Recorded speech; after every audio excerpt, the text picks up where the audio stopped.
We're going to turn now to that breaking news overnight from Egypt. A longtime U.S. ally now in chaos. We just got word that more than 500 people have been killed, thousands injured in the military's crackdown on political protesters.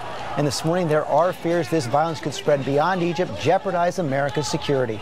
ABC's Mohammed Leela is on the scene in Cairo. Good morning, Mohammed. Good morning to you, George. This entire city is on edge, now living under martial law, with people here bracing for even more violence. It's the aftermath of what's being called a massacre.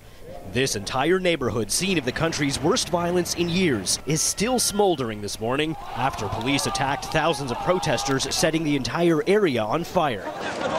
Fierce battles that paralyzed the city.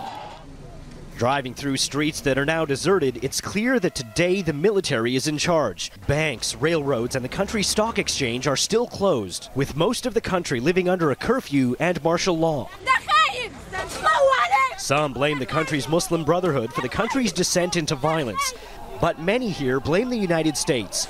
Egypt is a key U.S. ally, the most populous nation in the Middle East, receiving more than $1 billion in foreign aid.